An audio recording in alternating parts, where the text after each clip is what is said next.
Votre chien vous aime-t-il simplement ou êtes-vous tout son monde? Il y a une énorme différence entre l'affection et un attachement profond. Certains chiens développent un lien si fort avec leur humain qu'ils finissent par le voir comme une figure maternelle, une source de réconfort et de sécurité permanente. Et ce n'est pas seulement l'excitation quand vous rentrez à la maison ou la joie au moment du repas. C'est quelque chose de plus discret, de plus instinctif. Le problème, c'est que beaucoup de gens confondent ces signes avec un comportement normal.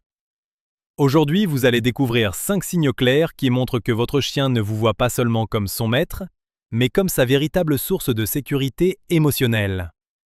Et le dernier signe révèle un niveau de confiance absolu. Regardez jusqu'à la fin. 1. Les petits mordillements affectueux.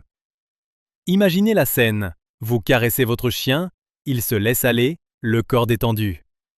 Et puis tout doucement, il prend votre main entre ses mâchoires. Pas pour mordre, pas pour repousser, juste pour tenir ce moment encore un peu.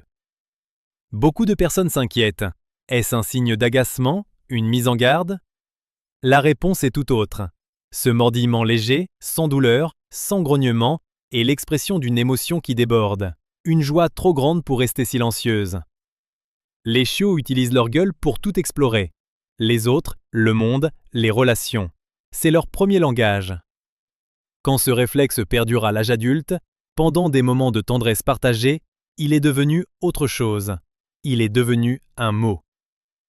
Les spécialistes du comportement animal ont observé que ce mordillement survient lors de moments de forte stimulation émotionnelle. Le système nerveux est activé, le chien ressent quelque chose d'intense et son corps cherche à l'exprimer. Si ses épaules sont souples, sa queue balance doucement et ses yeux sont doux, ce n'est pas un avertissement, c'est une confidence. Il vous dit « Je suis si bien avec toi que je ne sais plus quoi faire de tout ce que je ressens ». 2. Le regard calme et prolongé. Il y a des regards qui posent des questions et des regards qui donnent des réponses.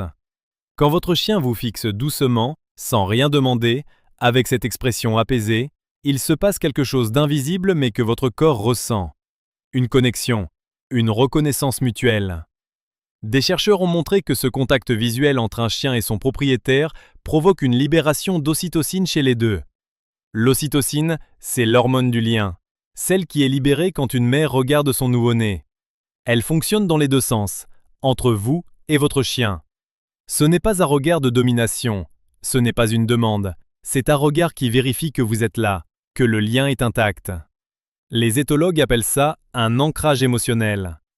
Votre chien a besoin, parfois, de vous regarder pour s'assurer que son monde est stable. Et vous êtes ce point fixe. Ce qui est remarquable, c'est que les loups ne font pas cela avec les humains. Ce comportement est propre aux chiens domestiques, façonnés par des millénaires de vie commune. Il a appris à vous lire dans les yeux. Il a appris que votre regard est une sécurité. La prochaine fois qu'il vous regarde ainsi, restez là, doucement. Ce silence en dit bien plus que beaucoup de mots. 3. Le ventre offert. Il y a des gestes qui ne trompent pas, et celui-là est peut-être le plus éloquent de tous. Votre chien s'allonge, roule sur le dos, les pattes en l'air, le ventre exposé. Il vous regarde. Il ne se méfie de rien. Le ventre est la zone la plus vulnérable du corps d'un chien. Sans protection osseuse, c'est là que se trouvent les organes vitaux. Dans la nature, aucun animal sensé n'expose cette partie à quelqu'un en qui il n'a pas une confiance absolue. Mais attention à ne pas confondre. Tous les chiens qui s'allongent sur le dos ne le font pas par confiance. Parfois, c'est une posture de soumission liée à la peur. La différence est dans les détails. Si les pattes sont crispées, la queue rentrée et les yeux fuyants, le message est tout autre. En revanche, si les pattes tombent mollement, si la respiration est lente et régulière, si les yeux sont doux et légèrement plissés, vous avez devant vous un chien en paix. Un chien qui a choisi de se montrer dans sa fragilité la plus totale, devant vous et seulement vous. Il ne cherche pas simplement une caresse.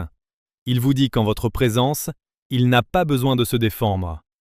C'est une des formes les plus pures de confiance qu'un être vivant puisse offrir. 4. Les sons réservés pour vous. Votre chien ne parle pas, mais il communique. Et avec vous, il le fait d'une façon qu'il ne reproduit avec personne d'autre. Ces petits gémissements quand vous rentrez, ce grognement doux quand vous l'installez pour la nuit, ces couinements presque musicaux lorsque vous lui parlez doucement. Ce ne sont pas des sons au hasard, ce sont des sons qui vous appartiennent. Les comportementalistes ont observé que les chiens développent, avec le temps, un répertoire vocal propre à leur relation avec leur propriétaire. Ils apprennent quels sons génèrent une réaction de votre part, un sourire, un regard, une caresse. Et ils gardent ces sons pour les moments où ils veulent vous rejoindre. Ce n'est pas instinctif, c'est construit, semaine après semaine, interaction après interaction. Votre chien a investi du temps à vous comprendre, à saisir ce qui fait briller vos yeux. Il y a quelque chose d'émouvant dans cette idée. Un être sans langage commun a trouvé le moyen de vous parler d'une façon qui n'appartient qu'à vous deux. Une langue privée, bâtie dans le silence des habitudes. Plus votre lien est fort, plus ce vocabulaire s'enrichit. Ces sons ne sont pas des caprices. Ils sont la preuve que vous comptez vraiment. 5. Le regard cherché dans l'incertitude. Il arrive que quelque chose perturbe votre chien. Un bruit inhabituel, un visiteur inconnu, un endroit nouveau. Dans ces moments-là, regardez ce qu'il fait. Regardez vers qui il se tourne. Si c'est vers vous, vous venez d'apprendre quelque chose d'essentiel sur la place que vous occupez dans sa vie. Des chercheurs en éthologie cognitive ont montré que les chiens liés fortement à leur propriétaire l'utilisent comme une base sécurisante. Exactement comme un jeune enfant qui explore une pièce inconnue, mais revient du regard vers sa mère, pour s'assurer que le monde est toujours stable. Votre chien ne cherche pas simplement une réponse. Il cherche votre visage, votre posture, votre calme. Si vous êtes détendu, il va enregistrer cette information pour réguler sa propre émotion. Vous êtes, littéralement, son point de référence intérieur. Plus votre chien vous fait confiance, plus il explore le monde avec assurance quand vous êtes là. Votre simple présence lui ouvre des portes. Aucun autre animal domestique ne développe ce type de lien aussi finement avec un être humain. Si votre chien vous cherche des yeux quand il a peur, c'est parce que pour lui, vous n'êtes pas simplement quelqu'un qui le nourrit. Vous êtes la personne la plus sûre de son monde. Et ce lien-là, il se construit dans chaque moment silencieux que vous partagez ensemble.